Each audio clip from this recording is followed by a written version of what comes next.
కేసీఆర్ చీకట్లో మీ కాళ్ళు పట్టుకున్నందుకేనా? అందుకే కేటీఆర్కు బీజేపీ రక్షణ. వారిని కాపాడుతున్నది కిషన్ రెడ్డి, సంజయ్. ఇక ప్రభాకర్ రావు, శ్రవణ్ రావును అమెరికా నుంచి ఎందుకు రప్పించట్లేదు? ఫామ్ హౌస్లోంచి సర్కారుపై కేసీఆర్ కుట్రలు. కేటీఆర్, కవిత ఎవరికి ఓటేస్తారు? కాంగ్రెస్ను ఓడించాలన్న ఆనడంలో మతలబేంటి? మేము కులగణన చేపడితే బీజేపీ కుట్రలు. ఇక పట్టభద్రులతో ఆత్మీయ సమ్మేళనంలో రేవంత్ రెడ్డి. ఫోన్ ట్యాపింగ్ కేసులో బీఆర్ఎస్ నేతలు కేటీఆర్, హరీష్ రావు అరెస్టు కాకుండా కేంద్ర మంత్రులు కిషన్ రెడ్డి, బండి సంజయ్ని కాపాడుతున్నారంటూ సీఎం రేవంత్ రెడ్డి ఆరోపించారు. ఈ కేసులో నిందితులైన ప్రభాకర్ రావు, శ్రవణ్ కుమార్ అమెరికాకు పారిపోతే ప్రధాని మోదీ, కేంద్ర మంత్రి బండి సంజయ్ ఎందుకు తీసుకురావడం లేదంటూ ప్రశ్నించారు.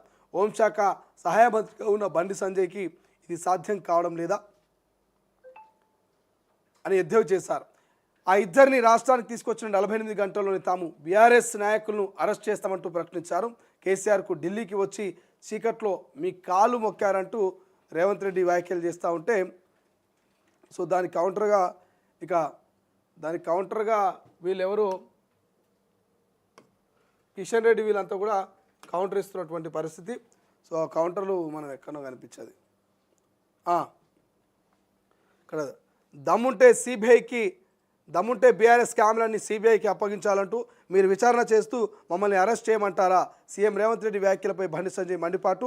ఎమ్మెల్సీ ఎన్నికల్లో కాంగ్రెస్ ఓటమి ఖాయమైంది కాబట్టి అందుకే బ్లాక్మెయిల్ రాజకీయాలు మొదలుపెట్టినట్టు ఫైర్ అవుతున్నాడు. సో ఏమంటారు ఇక్కడ? సిబిఐకి అప్పగించాలే, సిబిఐకి అప్పగిస్తే మేము చేస్తామని చెప్తారు. సిబిఐకి అప్పగించాలని చెప్తా ఉన్నారు. ఏది? సో ఫోన్ ట్యాపింగ్ కావచ్చు, ఇదంతా కూడా సిబిఐకి మరి రేవంత్ రెడ్డి అప్పచెప్పాలి కదా. సో సిబిఐకి అప్పచెప్పకుండా ఎట్లా మా మీద బురద జల్లేటువంటి ప్రయత్నం చేస్తారంటూ చెప్తున్నటువంటి పరిస్థితి. సో క్లియర్గా మనకి ఇక్కడ ఏం కనిపిస్తుంది? కేసీఆర్ చీకట్లో మీ కాళ్ళు మొక్కాడా, అందుకే ఒప్పందం కుదుర్చుకురా అంటూ నిన్న రేవంత్ రెడ్డి మాట్లాడినటువంటి మాటలు.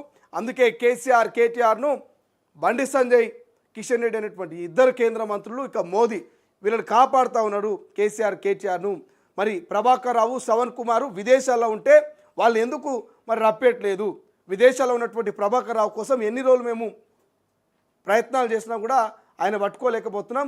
కేంద్ర హోంశాఖ సహాయ మంత్రిగా ఉన్నటువంటి బండి సంజయ్ మరి ఎందుకు వాళ్ళని పట్టుకునే విధంలో కావచ్చు, వాళ్ళని ఇండియాకి తీసుకొచ్చే విధంలో మీరు సహాయం చేయట్లేదంటూ మరి రేవంత్ రెడ్డి అడుగుతూ ఉంటే, ఇక బండి సంజయ్, కిషన్ రెడ్డి ఎదురుదాడి చేసి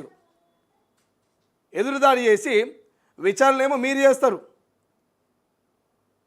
కేసులేమో మీరు పెడతారు, కానీ వాళ్ళని పట్టుకురామని మాకు చెప్తే ఎట్లా వస్తుంది? సో సిబిఐకి చెప్పండి. సిబిఐకి చెప్తే ఖచ్చితంగా వాళ్ళు ఎక్కడున్నా వాళ్ళని తీసుకొచ్చి తెలంగాణలో ఇస్తాం, తెలంగాణలో అప్పచెప్తామని చెప్పేసి మరి ఇండైరెక్ట్గా వీళ్ళు చెప్తున్నటువంటి పరిస్థితి. ఎవరు? బీజేపీ వాళ్ళు చెప్తున్నటువంటి పరిస్థితి. బట్ వీళ్ళు చూడాలి, వాళ్ళేమో ఇగో దమ్ముంటే బీఆర్ఎస్ స్కామ్లు సిబిఐకి ఇవ్వండి, దోషులు ఎవరైనా కేంద్రం అరెస్ట్ చేస్తుంది, ఫోన్ ట్యాపింగ్ నిందితులు ప్రభాకర్ రావు, శ్రవణ్ పారిపోతే కేటీఆర్, హరీష్ రావును అరెస్ట్ చేయొచ్చు కదా, చీకటి ఒప్పందాలు మీవి, బురద మాపైనా, గతంలో ఏ ముఖ్యమంత్రి ఎమ్మెల్సీ ప్రచారంలో పాల్గొనలేదు, సీఎంకు కేంద్ర మంత్రి సంజయ్ కౌంటరు, బీఆర్ఎస్తో రేవంత్ కుమ్మక్కు, అందుకే ఫోన్ ట్యాపింగ్ కేసు నిర్వీర్యం, సీఎం అసమర్థతను బీజేపీపై రుద్ది యత్నం, ఈ కేసును రేవంత్ వదిలినా మేము వదలం, దయమని తిట్టి సోనియా కాలు మొక్కింది ఎవరు? కేంద్ర మంత్రి కిషన్ రెడ్డి. సో ఈయనే క్లియర్ కనబడుతుంది. ఇక మనం చాలా దూరం పోవాల్సినటువంటి అవసరం లేదు. కేసు అంతా, కథ అంతా, కార్ఖానంతా గీనే కనబడుతుంది. నిన్నే దమ్ముంటే సిబిఐకి ఇవ్వండి ఏమంటుడు? సో బండి సంజయ్ ఏమంటుడు? దమ్ముంటే సిబిఐకి ఇవ్వండి అంటున్నాడు. దమ్ముంటే బీఆర్ఎస్ స్కామ్లన్నీ సిబిఐకి ఇవ్వండి అంటున్నాడు. ఒక్క స్కామ్ అంటాను సిబిఐకి ఇవ్వాలన్నా? గొర్రెల స్కాము, బర్రెల స్కాము, దళిత బంధు, ఫోన్ ట్యాపింగు, విద్యుత్ కొనుగోలు, కాళేశ్వరము, ఇట్లా చెప్పుకుంటూ పోతే వందలాది స్కామ్లు ఉన్నాయి. వేల కోట్ల రూపాయల అవినీతి ఉన్నది. ఇదంతా కూడా సిబిఐకి ఇవ్వాలంట. సిబిఐకి ఇస్తే బీజేపీ వాళ్ళు అప్పుడు ఎంక్వైరీ చేస్తారట. కవిత కేసుని ఏం చేశారు? కవిత కేసు ఏడాకొచ్చింది. ఇక దోషులు ఎవరైనా కేంద్రం అరెస్ట్ చేస్తుంది. ఫోన్ ట్యాపింగ్ నిందితులు ప్రభాకర్ రావు, శ్రవణ్ పారిపోతే కేటీఆర్ను అరెస్ట్ చేయొచ్చు కదట. అసలైనటువంటి సూత్రధారులు అమెరికాలో, విదేశాల్లో తిరుగుతుంటే వీళ్ళని ఏం చేస్తారు? వాళ్ళు అసలైనటువంటి ప్రభాకర్ రావు ఆయన వస్తేనే కదా ఈ కేసీఆర్ కేటీఆర్ హరీష్ రావు చేసినటువంటి కథా కార్కాని వీళ్ళు చేసినటువంటి మరి కథ ఏంది అనేది మొత్తం స్టోరీ అంతా కూడా చెప్పాలంటే ప్రభాకర్ రావు రావాలి కదా, అవునా కదా? ప్రభాకర్ రావు వస్తేనే ఇక్కడ కథ షురువు అవుతుంది. ప్రభాకర్ రావు రాకుండా ఇక శ్రవణ్ రావు రాకుండా వీళ్ళ కథ ఎట్లా అవుతుందా?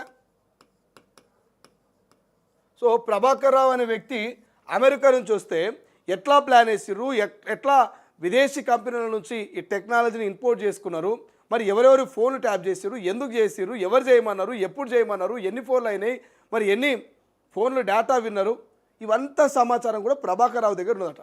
సో ప్రభాకర్ రావు అనే వ్యక్తిని ఫస్ట్ అమెరికా నుంచి ఇండియాకి రప్పిస్తే కేసీఆర్ కేటీఆర్ మరి హరీష్ రావు 48 గంటలలో అరెస్ట్ చేస్తామని కాంగ్రెస్లో చెప్తారు. ఎన్ని గంటలలో? 48 గంటలు.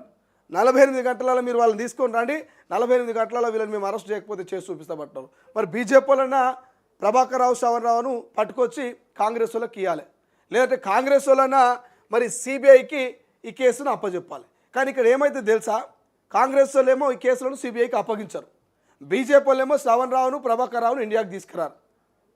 ఇప్పుడు మధ్యలో ఏం జరుగుతుంది అంటే ఏం జరగదు, ఒకరి మీద ఒకరు విమర్శలు చేసుకొని ఇక ఇది 5-6 ఏళ్ల పాటు ఇట్లా పోతూనే ఉంటుంది. ఇట్లా నాగుపాములు అల్లుకొని నాట్యం చేస్తుంటాయి కదా, ఇట్లా నాగుపాములు అల్లుకొని నాట్యం చేసినట్టుగా ఇక ఒకరి మీద ఒకరు విమర్శలు చేసుకుంటా మళ్ళీ అసెంబ్లీ ఎన్నికల దాకా 2029 అసెంబ్లీ ఎన్నికల దాకా తీసుకొస్తారు. అంతేనా? 2029 ఇక 2029 2028 అయితే ఎన్నికలు కానీ, సో 2029 దాకా ఇక ఈ ముచ్చటను ఎన్నికల ప్రచారంలో వాడుకుంటారు. అంతకు మించి కాంగ్రెస్ ఏం చేయదు, బీజేపీ ఏం చేయదు. బాజాప్తా ఒకవేళ నిజంగానే అవినీతి పాల్పడితే బీఆర్ఎస్ వాళ్ళు బాజాప్తా ఇట్లా కాలర్ ఎగిరేసుకొని తిరుగుతారు. ఏమని తిరుగుతారు? ఈ ఏడాదిన్నర వాళ్ళు తిరుగుతలేదా? ఈ ఏడాదిన్నరలా బీఆర్ఎస్ నాయకులు ఎంతమంది కాలర్ ఎగిరేసుకొని తిరగట్లేదు? అవినీతి చేసిన వాళ్ళు, అక్రమాలకు పాల్పడిన వాళ్ళు ఎంతమంది కాలర్ ఎగిరేసుకొని తెలంగాణలో తిరగట్లేదు? సో కేసీఆర్ కేటీఆర్ హరీష్ రావు నిజంగానే అవినీతి చేసినా అది నిరూపణ కాదు, వీళ్ళు నిరూపణ చేయరు. వాళ్ళు మళ్ళా అసెంబ్లీ ఎన్నికల్లో కాలర్ ఎగిరేసుకొని తిరుగుతారు. ఇదంతా కూడా తప్పుడు ప్రచారం, ఉత్తుత ప్రచారం మా మీద చేసిర్రు. సో మా మీద బట్టగాల్సి మీద వేసినా మేము బదలాం కాము, తెలంగాణ ప్రజల కోసం తెలంగాణ ఉద్యమంలో మేము రక్తం దారం పోస్తున్నామని మళ్ళీ సెంటిమెంట్ డైలాగులు కొట్టి రేపు అసెంబ్లీ ఎన్నికల్లో మళ్ళీ వాళ్ళు అత్యధిక మెజారిటీతోటి అధికారంలోకి వచ్చినా ఆశ్చర్యపోవాల్సిన అవసరం లేదు. సో ఎందుకంటే ఇదంతా రాజకీయ చదరంగంలో కొనసాగుతున్నటువంటి ఎత్తుగడలు, ఎత్తుకు పై ఎత్తులు. ఇక్కడ ఎవరైనా మరి పిచ్చోళ్ళు అంటే తెలంగాణ ప్రజలు, ఎవరైనా పిచ్చోళ్ళు అంటే తెలంగాణ ప్రజలు పిచ్చోళ్ళు అవుతారు. వీళ్ళు సిబిఐకి ఏమో కేసీఆర్, వాళ్ళేమో అమెరికా నుంచి రప్పించారు, ఒకరి మీద ఒకరు విమర్శలు. ఇక మధ్యలో మనం చూడాలి, అరే బ్రేకింగ్ న్యూస్ వచ్చింది ఏమైందో, అరే ఇక బ్రేకింగ్ న్యూస్ వచ్చింది ఏమైందో, అగో కేసీఆర్ అరెస్ట్, ఇగో కేసీఆర్ అరెస్ట్, కేటీఆర్ అటు, హరీష్ రావు ఇటు, కవిత అటు, బీజేపీ అటు, బండి సంజయ్ ఇది, ఇక కిషన్ రెడ్డి అది. ఇక ఇదే ముచ్చట తప్ప వాళ్ళు అరెస్ట్ అయ్యేది లేదు, మనం చూసేది లేదు. ఇక నేను ఇట్లే చెప్తుంటా, మీరు అట్లే వింటుంటారు, అంతకుమించి ఏం లేదు. చీకటి ఒప్పందాలు మీవి బురద మాపైన అంటున్నాడు. గతంలో ఏ ముఖ్యమంత్రి ఎమ్మెల్సీ ప్రచారంలో పాల్గొనలేదట. ఈ ముఖ్యమంత్రి పాల్గొంటే మీకు వచ్చిన నష్టమేంది? ఈ ముఖ్యమంత్రి ఎమ్మెల్సీ ఎన్నికల్లో పాల్గొంటే మీకు వచ్చిన నష్టమేంది? అంటే బీజేపీలు భయపడుతుర్రా? బీజేపీలు ఓడిపోతామని చెప్పేసి డిసైడ్ అయ్యారా? ముఖ్యమంత్రి వచ్చినంత మాత్రాన మీకు పడాల్సిన ఓట్లు పడకుండా పోతాయా? మీకు ఓటేయాల్సిన వాళ్ళు ఏమన్నా భయపడి అదిరిపోయి బెదిరిపోతారా? ఈ ఎమ్మెల్సీ ఓట్లు అన్నప్పుడు వాళ్ళ పార్టీ వాళ్ళ అధికారంలో ఉన్నారు, వాళ్ళు పోతారు, ప్రచారంలో పాల్గొంటారు, తప్పేమున్నది దాంట్లో? తెలంగాణ ఎన్నికలు జరిగితే ఢిల్లీ నుంచి ప్రధాని మోదీ రాలేదా?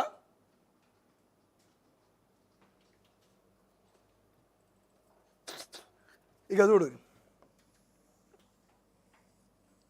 బీఆర్ఎస్తో రేవంత్ కుమ్మక్కైనట, అందుకే ఫోన్ ట్యాపింగ్ కేసు నిర్వీర్యం, సీఎం అసమర్థతను బీజేపీ రుద్దాయత్నం, ఈ కేసుని రేవంత్ వదిలినా మేము వదలం. ఏమంటారు? ఈయన గమ్మత్ చూడండి, ఇది జూమ్ చేయవా సతీష్.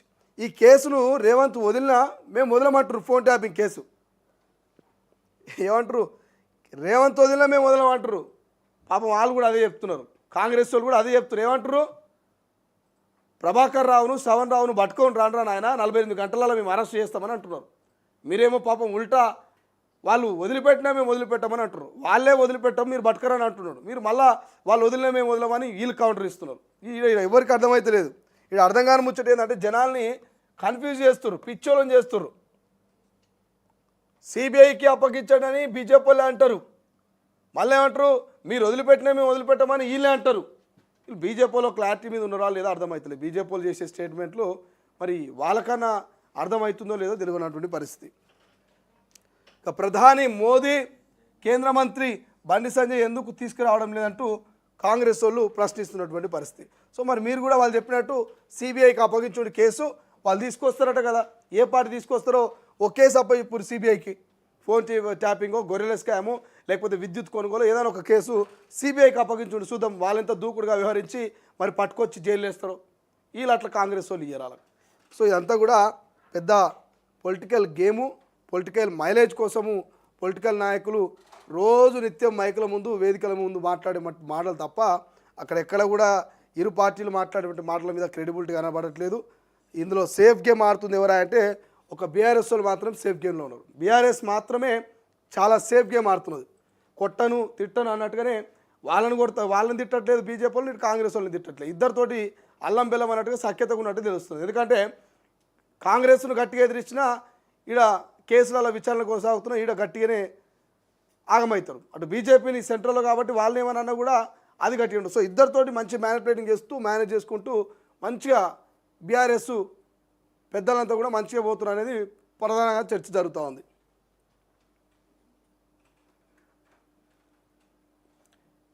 ఇక 3 రోజులుగా టన్నెల్లోనే 8 మందిని కాపాడేందుకు అడుగడుగున ఆటంకాలు. ఆగని సిపిఐ